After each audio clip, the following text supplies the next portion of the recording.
Hello, Twins fans.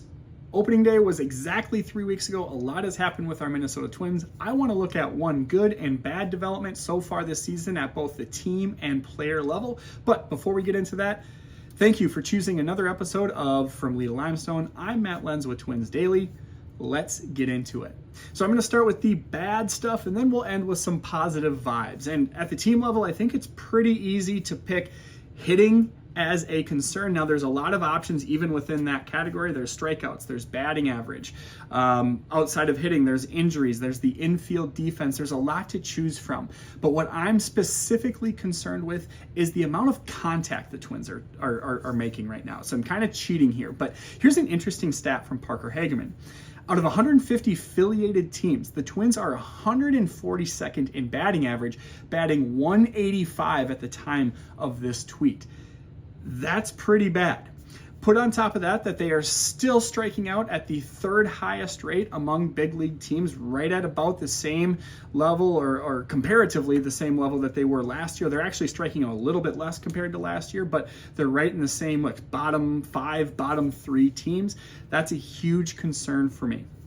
And so I'm just going to summarize that and just say the amount of contact they're making. Now, quality of contact is still great, but quality of contact kind of goes out the window when the amount of contact is as poor as it's been for the Minnesota Twins. And so that is my number one concern from a team level. It's been an organizational philosophy to go all in, all or nothing at the plate.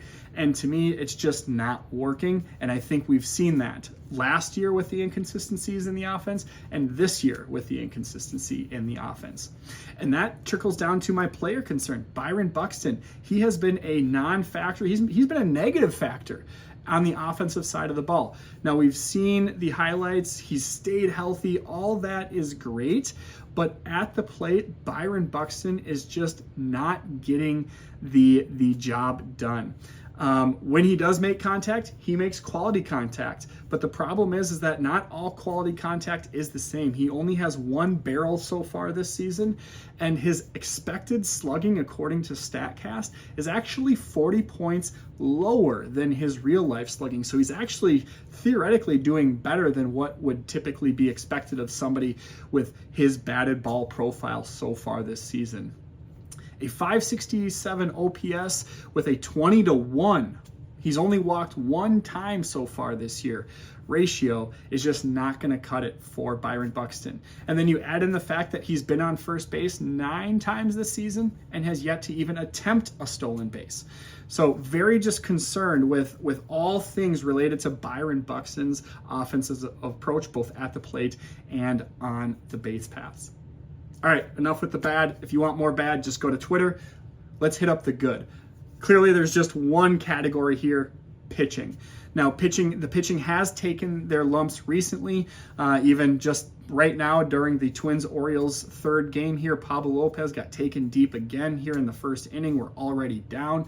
He's had a rough start to the year, but I mean, specifically, I look at Joe Ryan and Bailey Ober and the Twins bullpen, and it's been elite, and we're missing guys. You know, we've got Joan Duran coming back here very soon. Caleb Thielbar just came back. Hopefully, he rebounds from a rough first outing. Jorge Alcala has been very good, got demoted for reasons that are, I guess, kind of legitimate, but still kind of frustrating. And so the bullpen has been great. The pitching overall has been very good. If you take out Bailey Ober's first start, he has like 1 earned run over the last 2 starts, 11 innings pitched, with like a 10-2 strikeout to walk ratio. So he has rebounded very nicely from what was a disastrous first time through the rotation for him. From a player level, I'm going to focus in on Joe Ryan. Dude has been a stud. He has started the year with another Cy Young pace. He did this last year too. I think through maybe May, he was lights out and then things kind of fell apart. But this year, I think is going to be different.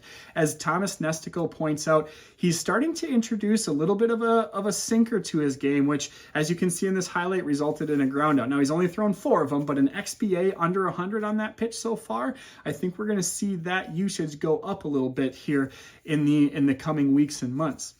But what is most notable is his split finger fastball has improved over the offseason. It has increased 500 rotations per minute. And what that has done is that has given an expected batting average of under 200 with an expected slugging around 300. Now, if you're like, okay, what does that mean? Basically, the splitter has turned batters into Manuel Margot this season. You probably haven't been too impressed with Manuel Margot to this point. Well, that's what Joe Ryan's split finger has done to opposing hitters so far this year. It's been phenomenal. And so that's why I think that this success can sustain. Now, what's going to happen is pitchers are going to learn. Again, it's 500 additional RPM, so the pitch has different movement. It has more movement than it did last year. Hitters are going to learn. Joe Ryan's going to have to adjust. Hopefully he can make that adjustment and continue dominating throughout the season, because he has been probably the brightest spot for the Minnesota Twins so far this year. Let me know what you think. What are you most concerned with? What are you most excited about so far this year? Let me know in the comments. Let me know on YouTube, Musings from Twins Territory, or let me know on Twitter at Lenzy2108.